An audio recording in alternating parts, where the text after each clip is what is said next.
بسم اللہ الرحمن الرحیم۔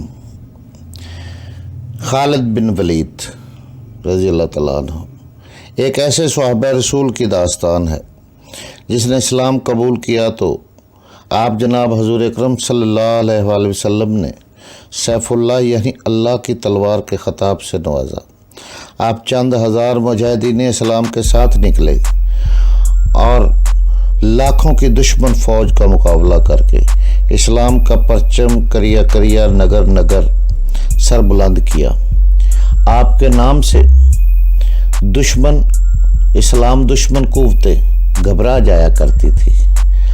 آپ جس ملک پر بھی حملہ کرتے وہاں فوجیں دوڑ جایا کرتی تھی۔ آپ کو ہمیشہ اللہ تعالیٰ نے عزت بخشی، آپ فتح یاب ہوئے، آپ کا نام ہمیشہ سنہری حروفوں میں لکھا گیا۔ تو آئے چلتے ہیں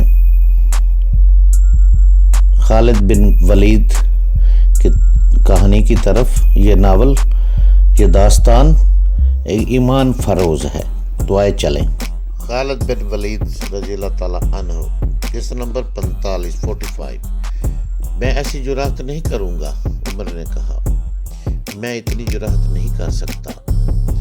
میری سن ابن خطاب، ابو بکر رضی اللہ تعالیٰ عنہ نے کہا، اپنی قوم کو دیکھ، پوری قوم غم سے نڈھال ہے۔ غم کے ساتھ ساتھ ایک خوف ہے جو ہر کسی کے دل میں اترتا جا رہا ہے۔ یہ خوف ان بغاوتوں کا ہے جو ہمارے ارد گرد اٹھ رہی ہے۔ ہر روز ایک خبر آتی ہے کہ آج فلاں قبیلہ باغی ہو گیا ہے، بعض قبیلے اسلام سے منحرف ہو گئے ہیں، اسلام بھی خطرے میں آ گیا ہے، مدینہ بھی خطرے میں ہے۔ یہودیوں اور نصرانیوں نے بڑی خوفناک افواہیں پھیلانا شروع کر دی ہیں۔ ان سے اور زیادہ خوف پھیل رہا ہے۔ اگر ہم نے رومیوں پر حملہ روک لیا تو وہ نقصان ہوں گے۔ ایک یہ کہ قوم سمجھے گی کہ ہم کمزور ہو گئے ہیں، دوسرا نقصان یہ کہ رومی اور مبوسی ہمیں کمزور سمجھ کر ہم پر چڑھ دوڑیں گے۔ میں قوم کو یہ بتانا چاہتا ہوں کہ ہم کمزور نہیں ہو گئے۔ رسول اللہ کی روح مقدس ہمارے ساتھ ہے، ہمارا اللہ ہمارے ساتھ ہے۔ میں قوم کے حوصلے اور جذبے سے پہلے کی طرح مضبوط رکھنا چاہتا ہوں۔ رسول اللہ کے نقش قدم پر چلنا میرا فرض ہے۔ عمر رضی اللہ تعالیٰ کو اس استدلال نے مطمئن کر دیا۔ ابو بکر رضی اللہ تعالیٰ نے کوچ کا حکم دے دیا۔ اسامہ رضی اللہ تعالیٰ عنہ کا لشکر روانہ ہوا تو ابو بکر رضی اللہ تعالیٰ عنہ کچھ دور تک پیدل ہی ساتھ چل پڑے۔ اسامہ رضی اللہ تعالیٰ عنہ گھوڑے پر سوار تھے۔ مورخین نے لکھا کہ سپہ سالار اور وہ بھی نوجوان گھوڑے پر سوار تھا اور خلیفہ اس کے ساتھ پیدل جا رہے تھے۔ اس کی وجہ یہ تھی کہ خلیفہ ہر کسی کو دکھانا چاہتے تھے کہ سپہ سالار اسامہ تعظیم و تکریم کے قابل ہیں۔ اے خلیفہ رسول، اسامہ رضی اللہ تعالیٰ عنہ نے کہا، آپ گھوڑے پر سوار ہو جائیں، میں آپ کے ساتھ پیدل چلوں گا۔ نہ میں سوار ہوں گا نہ تم پیدل چلو گے۔ ابو بکر رضی اللہ تعالیٰ عنہ نے کہا، میں روحانی تسکین محسوس کر رہا ہوں کہ اللہ کی راہ کی گرد میرے پاؤں میں بھی بڑھ رہی ہے۔ عمر رضی اللہ تعالیٰ عنہ بھی لشکر میں شامل تھے۔ ابو بکر رضی اللہ تعالیٰ عنہ کو محسوس ہوا کہ انہیں مدینہ میں عمر رضی اللہ تعالیٰ عنہ کی ضرورت ہوگی۔ اسامہ رضی اللہ تعالیٰ عنہ خلیفہ نے سپہ سالار سے کہا، اگر تم اجازت دو تو میں عمر رضی اللہ تعالیٰ عنہ کو مدینہ میں رکھ لوں، مجھے اس کی مدد کی ضرورت ہوگی۔ اسامہ نے عمر رضی اللہ تعالیٰ عنہ کو لشکر سے نکال کر واپس جانے کی اجازت دے دی۔ ابو بکر رضی اللہ تعالیٰ عنہ بہت بوڑھے تھے، ایک جگہ رک گئے۔ اسامہ نے لشکر کو روک لیا۔ ابو بکر رضی اللہ تعالیٰ عنہ نے ذرا بلند جگہ کھڑے ہو کر لشکر سے خطاب کیا، اسلام کے مجاہدوں، میں تمہیں 10 نصیحتیں کرتا ہوں، انہیں یاد رکھنا۔ خیانت نہ کرنا، بدی نہ کرنا، چوری نہ کرنا، دشمن کی لاشوں کے اعضاء نہ کاٹنا، بچوں اور عورتوں کو قتل نہ کرنا، کھجوروں اور پھلوں کے درخت نہ کاٹنا، کھانے کی غرض کے سوا کسی جانور کو ذبح نہ کرنا۔ تمہیں دوسرے مذاہب کی عبادتگاہیں نظر آئیں گی جن میں نیا لوگ بیٹھے ہوں گے، انہیں پریشان نہ کرنا۔ کسی بستی کے لوگ برتنوں میں تمہارے لیے کھانے لائیں گے، یہ کھانا اللہ کا نام لے کر کھانا۔ تمہیں ایسے لوگ بھی ملیں گے جنہوں نے اپنے سروں پر شیطان کے گھونسلے بنا رکھے ہیں، ان کے سروں کے درمیان کا حصہ صاف ہوگا، باقی بال بہت لمبے لمبے ہوں گے، انہیں قتل کر دینا، اپنی حفاظت اللہ کے نام سے کرنا، خدا حافظ مجاہدو، اللہ تمہیں شکست اور وبا سے محفوظ رکھے۔ لشکر کی مدینہ سے روانگی تاریخ 24 جون 632 یکم ربیع الثانی 11 ہجری کو ہوئی تھی۔ یہ کہانی چونکہ سب نے کو معلوم ہے، اس لیے اس میں اہم واقعات کا ذکر کیا گیا ہے جن کا تعلق زیادہ تر حضرت خالد بن ولید رضی اللہ تعالیٰ عنہ سے ہے۔ رسول اللہ نے خالد کو اللہ کی تلوار کہا تھا۔ اسامہ کے لشکر کے متعلق اتنا ہی کہہ دینا کافی ہے کہ انہوں نے صرف 40 دنوں میں رومیوں کے خلاف وہ کامیابی حاصل کر لی جو رسول کریم حاصل کرنا چاہتے تھے۔ اسامہ رضی اللہ تعالیٰ عنہ سپہ سالاری کے ہر پہلو پر پورے اترے، اور جب وہ فتح یاب ہو کر مدینہ میں آئے تو ان سب نے انہیں گلے لگایا جنہوں نے ان کی سپہ سالاری پر اعتراض کیے تھے۔ دوسری بڑی جنگ مرتدین کے خلاف تھی۔ ابو بکر رضی اللہ تعالیٰ نے اپنی فوج کو کئی حصوں میں تقسیم کر کے ہر حصے کے سالار مقرر کیے اور ان کے لیے محاذ مقرر کر دیے، یعنی ہر سالار کو ایک ایک علاقہ بتا دیا گیا جہاں انہیں حملہ کرنا تھا۔ اس تقسیم میں ابو بکر رضی اللہ تعالیٰ نے خاص طور پر خیال رکھا تھا کہ ہر دشمن کی طاقت اور لڑنے والی نفری دیکھ کر اس کے مطابق سالار مقرر کیے جائیں۔ سب سے زیادہ طاقتور اور مکار 2 مرتد تھے، ایک طلحہ اور دوسرا مسلمہ۔ ان دونوں نے نبوت کا دعویٰ کر کے 1000 پیروکار پیدا کر لیے تھے۔ خالد رضی اللہ تعالیٰ عنہ کو ابو بکر رضی اللہ تعالیٰ عنہ نے حکم دیا کہ وہ تاکہ بستیوں پر حملہ کرے اور اس سے فارغ ہو کر بطح کا رخ کرے جہاں بنی تمیم کے سردار مالک بن نویرہ نے بغاوت کر دی تھی۔ تمام سالار اپنے اپنے محاذوں اور مہموں کو روانہ ہو گئے۔ خالد رضی اللہ تعالیٰ عنہ اپنی مہم کے علاقے میں حسب عادت اتنی تیزی سے پہنچے کہ دشمن کو خبر تک نہ ہوئی۔ انہوں نے کچھ بستیوں کو گھیرے میں لیا تو خالد رضی اللہ تعالیٰ عنہ کے پاس کچھ آدمی آئے اور انہیں بتایا کہ بعض قبیلے طلاق کے فریب کا شکار ہیں، ان کی خون ریزی مناسب نہیں ہوگی۔ اگر خالد ذرا دیر انتظار کریں تو قبیلہ لئی کے کم و بیش 500 آدمی خالد رضی اللہ تعالیٰ عنہ کے دستے میں شامل ہو جائیں گے۔ خالد نے انتظار کیا اور یہ آدمی قبیلہ تہی کے 500 آدمی لے آئے جو طلحہ کے قبیلے اور اس کے زیر اثر قبیلوں کے خلاف لڑنے پر آمادہ تھے۔ وہ مسلح ہو کر آئے تھے۔ اس طرح قبیلہ جدیلہ بھی خالد رضی اللہ تعالیٰ عنہ کے ساتھ مل گیا۔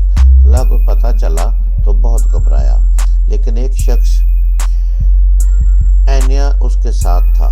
وہ بنی فرازہ کا سردار تھا۔ اس کے دل میں مدینہ والوں کے خلاف اتنا عناد بھرا ہوا تھا کہ اس نے اعلان کر دیا تھا کہ وہ مدینہ والوں کی حکومت کو کسی قیمت پر تسلیم نہیں کر سکتا۔ غزوہ احزاب میں جن 3 لشکروں نے مدینہ پر حملہ کرنے کا منصوبہ بنایا تھا، ان میں سے ایک لشکر کا سالار یہی شخص تھا، عینہ بن حسن تھا۔ رسول کریم نے اپنے اس اصول کے مطابق کہ دشمن کو تیاری کی حالت میں پکڑو، مدینہ سے نکل کر ان 3 لشکروں پر حملہ کر دیا۔ سب سے زیادہ نقصان عینہ کے لشکر کو اٹھانا پڑا۔ اس نے مجبور ہو کر اسلام قبول کر لیا تھا، لیکن اسلام کے خلاف سرگرم رہا۔ خالد رضی اللہ تعالیٰ عنہ کو پتہ چلا کہ طلحہ کے ساتھ عینہ بھی ہے تو انہوں نے عہد کیا ان دونوں کو نہیں بخشیں گے۔ خالد رضی اللہ تعالیٰ عنہ نے پیش قدمی سے پہلے اپنے 2 آدمیوں عکاشہ اور ثابت بن اکرم انصاری کو لشکر کے آگے بھیج دیا کہ وہ دشمن کی نقل و حرکت یا کوئی اور بات دیکھے جو لشکر کی پیش قدمی کے کام آ سکے تو پیچھے اطلاع دیں۔ دونوں چلے گئے اور خالد رضی اللہ تعالیٰ عنہ اپنے دستوں کے ساتھ بڑھ گئے۔ بہت دور جا کر ان دونوں میں سے کوئی بھی واپس آتا نہ دکھائی دیا۔ کچھ اور آگے گئے تو 3 لاشیں پڑی ملی جو خون میں نہائی ہوئی تھی۔ 2 لاشیں انہی 2 آدمیوں عکاشہ اور ثابت کی تھی جنہیں خالد رضی اللہ تعالیٰ نے آگے بھیجا تھا۔ تیسری لاش کسی اجنبی کی تھی۔ بعد میں جو انکشاف ہوا